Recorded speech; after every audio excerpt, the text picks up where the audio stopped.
할렐루야, 새벽을 깨워서 또 찬양의 자리로, 기도의 자리로, 또 말씀의 자리로 오신 강서중앙교회 모든 성도님들을 주님의 이름으로 환영합니다.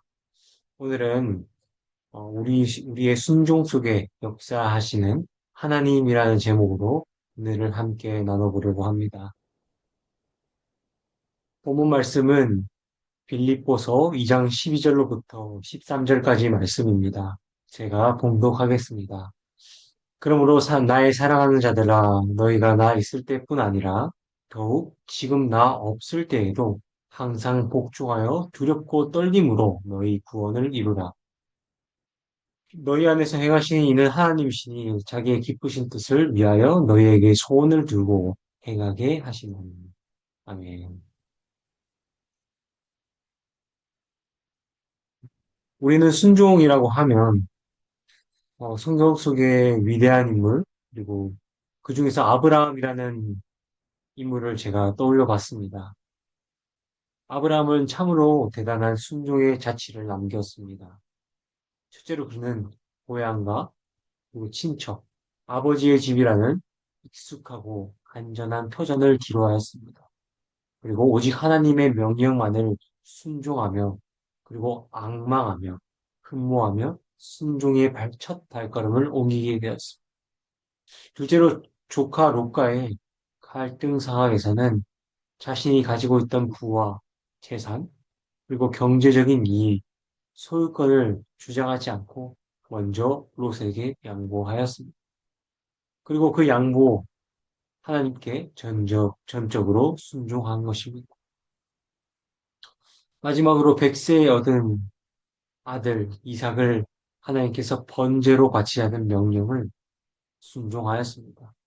인간적으로 도저히 이해할 수도 없는 그런 시험 앞에서도 아브라함은 순종의 마음으로 순종의 길을 떠나게 될 것입니다. 하지만 성도 여러분, 우리가 기억해야 할 사실이 있습니다. 믿음의 조상 아브라함 역시 우리와 똑같은 감정과 성격을 가진 연약한 한 인간이었습니다. 하나님의 깊고 그 낯선 인도하심 앞에서 아브라함이라고 왜 불안과 염려와 걱정이 없었겠습니까? 그도 두려움이 있었을 것입니다. 그 역시 고뇌에 빠진 한 인간이었습니다. 그럼에도 불구하고 그는 끝까지 순종하였습니다. 그 비결은 무엇입니까? 바로 아브라함의 그 자신의 강한 의지와 자신의 결단이 아니었습니다. 일평생 신실하게 그를 찾아와 주시고 붙들어 주신 하나님의 깊은 은혜를 경험했기 때문입니다. 결국 순종이라 함은 내 힘이 아니라 하나님의 위대한 은혜가 낳은 결과물이라는 사실입니다. 이제 본격적으로 오늘 본문 말씀, 빌립보서 말씀을 통해 바울 사도가 감옥에 갇힌 상황 속에서도 담대하게 선포하고 있는 영적 진리를 살펴보고자 합니다. 바울은 그리스도께서 죽기까지 하신 온전한 복종의 그 순종의 길을 소개하며 이제 그 능력이 어떻게 우리 마음 가운데 일하고 있는지를 자세히 설명하고 있습니다. 우리의 순종의 근거는 바로 예수 그리스도이십니다. 예수님은 가장 높은 곳에 계셨으나 우리를 위해 가장 비천한 종의 형체를 입으시고 자기를 낮추어 십자가에서 완전하게 구원을 이루셨습니다. 바로 순종의 본을 보이신 것입니다. 하나님께서 이 절대 순종을 보시고 지극히 높여 모든 이름 위에 뛰어난 최고의 이름을 주셨고 우주 만물이 그 발 앞에 무릎 꿇고 영광을 돌리며 예수를 주라 시인하게 하셨습니다. 이 그리스도의 순종을 본받아 바울은 우리에게 영적 지침을 보여줍니다. 바로 보이지 않는 곳에도 의지하라라는 것입니다. 바울은 빌립보 교인들에게 나 있을 때뿐 아니라 더욱 지금 나 없을 때에도 항상 복종하라 권면합니다. 지도자나 다른 사람의 시선 같지 않는 사각지대야말로 하나님 앞에서 행하는 우리의 정직한 믿음이 진짜 믿음인 것입니다. 본문이 말하는 두렵고 떨림은 심판에 대한 병적으로 공포나 두려움이 아닙니다. 만군의 주제이신 하나님 아버지를 온전히 인정하고 경배하는 거룩한 경외심을 의미하는 것입니다. 이어서 바울은 너희 구원을 이루라고 말합니다. 에베소서 2장 8절 말씀을 이렇게 말씀합니다. 너희는 그 은혜에 의하여 믿음으로 말미암아 구원을 받았으니 이것은 너희에게서 난 것이 아니요 하나님의 선물이라. 아멘. 우리의 구원은 주 예수 십자가의 공로로 이미 완전하게 성취되었습니다. 따라서 구원을 이루라는 말씀은 이미 은혜로 주어진 이 가장 고귀한 선물을 매일의 삶 속에서 점진적으로 그리고 풍성하게 누리며 거룩하게 자라라는 것입니다. 이것이 바로 성화라고 합니다. 바로 성화의 겉면의 말씀입니다. 두 번째 지침은 우리 안에서 일하시는 하나님을 신뢰하라는 것입니다. 우리의 순종과 성화는 나의 고독하게, 나의 홀로만의 그 주장이 아니라, 그리고 메말은 인내에 갇혀 있지 않습니다. 지금 이 순간에도 구원받은 자녀들은 그 중심에 계신 예수님, 그리고 성령 하나님께서 역사하시는 참된 역사를 느끼며 그 하나님께서는 그 참된 역사를 만들어 가십니다. 단순히 하나님께서는 율법만 툭 던져주시고 우리가 잘하나 못하나 판단하는 분이 아니십니다.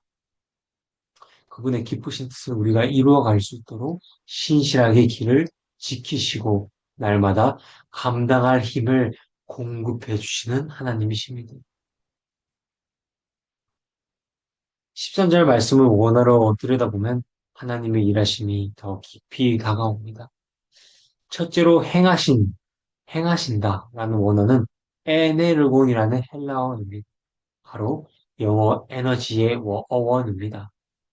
하나님은 저 멀리서 구경만 하시는 분이 아니라 내 삶과 교회 공동체 한가운데서 역동적으로 능력 있게 역사하고 계신다는 뜻입니다. 둘째로 기쁘신 뜻은 유도키아는 헬라어입니다. 이는 하나님의 선하신 계획과 주권적인 기쁨을 뜻합니다. 주님은 당신의 선한 뜻을 내 영혼에 고유한 기쁨으로 전환해 주십니다. 셋째로 하나님은 우리에게 거룩한 소원을 주십니다. 우리를 로봇처럼 강압적으로 통제하지 않으시고 성령님을 통해 우리 내면에 깊은 소망과 열망을 심어 주십니다.